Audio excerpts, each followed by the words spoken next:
আচ্ছা, আপনাদের এলাকাতে আমার কি যারা ওই টালের মানুষ আছেন, কেউ বিড়ি খায়? লজ্জা করিয়েন না, বাস আছে, কেউ খেয়ে দেবেন। বলছে আমি বিড়ি খাই না, যে মানলাম বিড়ি খাই না, সিগারেট খাই না, পান খাই না, জর্দা খাই না, ওগুলোকে খুব খারাপ জানি আমি। তবে একটা কি, ওই যে বাঁ হাতে কয়চিলা, হাগা হাতে কয়চিলা যে জিনিসটা খাই, ওইটা কিন্তু খাই। এটা আছে কি কাহারি খাওয়ার? শুনুন, বিড়ি, সিগারেট, পান, জর্দা, এগুলার মহাত্মাও সহা যায়।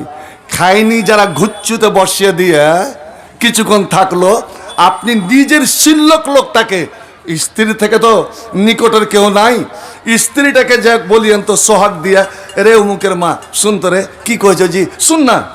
এবার পাঞ্জরে যখন আসবে, আপনি ঠোঁটটা ধরে কয়ে আমার একটা এটা সিংহে দেখতো, শুনবে জি ভাই? আপনার বাইশা গু শুঙে দিবে, কিন্তু আপনার মুখ শুনবে না। কেমন মুসলমান আপনি, হ্যাঁ, যে স্ত্রী আপনার এতটা ঘৃণা করলো? নবী আমার বলেন, যারা স্ত্রীকে কষ্ট দেয়, শুধু হাতের দ্বারা নয়, হাতের দ্বারা, ব্যবহারের দ্বারা, জবানের দ্বারা, নিঃশ্বাস প্রশ্বাসের দ্বারা স্ত্রীকে যারা কষ্ট দেয়, তারা ভালো মানুষ নয়। আর ভালো মানুষ না হলে জান্নাত যাবে না। খিয়ারুকুম খিয়ারুকুম লিআহলিহি, তোমাদের মধ্যে ওই লোকটা ভালো যে নিজের স্ত্রীর কাছে ভালো। আর বিস্তারিত আলোচনা করতে পারবো না।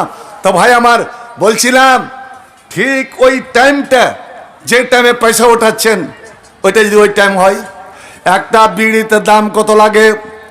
আপনার এক সপ্তাহে কয় মুঠা বিড়ি খান, কয় প্যাকেট তামুক খান, কয় প্যাকেট সিগারেট খান? মুসলমান রে, সকালে উঠে তুমি চা বিস্কুট না হলে তো হবে না। একটা চা বিস্কুট আর পানে কত টাকা গেল সকালে?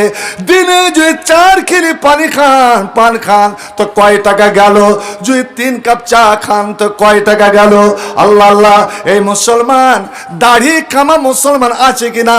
নবীর সুন্নাত জবাই করনেওয়ালা মুসলমান আছে কিনা?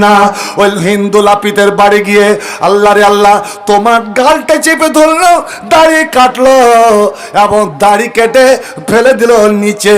যখন অনেকগুলো দাড়ি জমা হয়ে গেল, আমি দেখেছি ওই হিন্দু লাপিতটা করে কি, ঝাঁটা মেরে মেরে আপনার একটু নিকটে নিয়ে যায়, তারপর পা লাত্তি দিয়ে নিচে ফেলে দেয়। রে মুসলমান, এটা নবীর সুন্নাত, হযরত আদমের সুন্নাত, নূহ নবীর সুন্নাত, মুসা নবীর সুন্নাত, 1,24,000 নবীর সুন্নাত। আর যারা নবীর সুন্নাতকে ভালোবাসে, তারা আল্লাহর ভালোবাসা। আর আল্লাহর যারা ভালোবাসা, আল্লাহ দুনিয়াতে কোনোদিন তাদেরকে অপমান করবেন না। যদি আল্লাহর কাছে ইজ্জত নিতে চান, তো নবীর সুন্নাতের আপনি ইজ্জত করেন।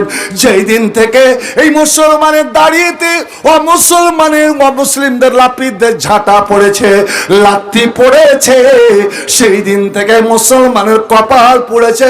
এই মুসলমান সারা পৃথিবী জুড়ে লাত খাচ্ছে, এই মুসলমান সারা পৃথিবী জুড়ে মার খাচ্ছে।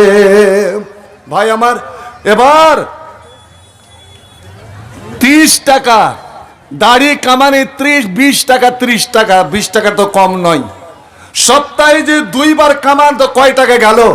আর আল্লাহর ঘর, আমরা কার বান্দা ভাই বলুন তো? আমরা কার বান্দা, কার গোলাম? জোরে বলুন, কার গোলাম?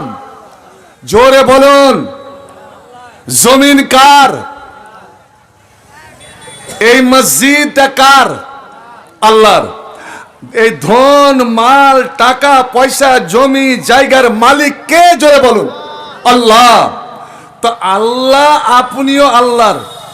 আপনার টাকা পয়সা, জমি জায়গা, এই জন্যই নবী বলেছেন, খবরদার, এই টাকা পয়সা, ধন মাল আল্লাহর একটা নিয়ামত, বেফজুল তুমি খরচ করিও না, অন্যায় পথে খরচ করিও না।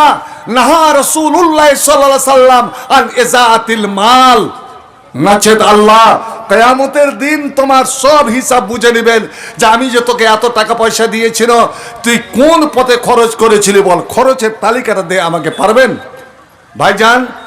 তো হারাম পথে এতগুলো খরচ, যদি আজ বেটির বিয়ে লেগে যায়, আপনার এই এলাকার রেওয়াজ আমি বলতে পারবো না, আমাদের সাইডে এখন 2 পাইয়া খাসির দাম, 2 পাইয়া কুরবানির দাম, 2 পাইয়া দামড়ার দাম 2 থেকে 2.5 লাখ টাকা হয়ে গেছে।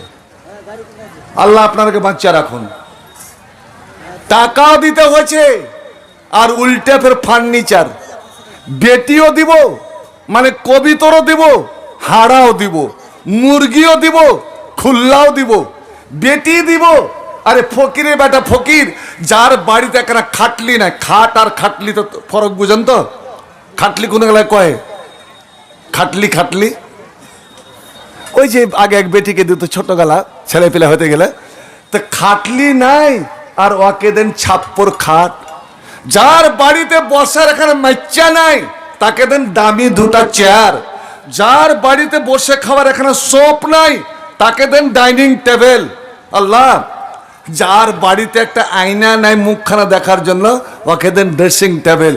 আপনার দিকে আছে এগুলা রেওয়াজ কি? থাকলে কইয়েন না। এক বাড়িতে গেছি জাগির করতে, তো এমন সব পেশাবের বারাত হয়ে গেল, কই যে একটা ই দাও তো, পানি দাও তো।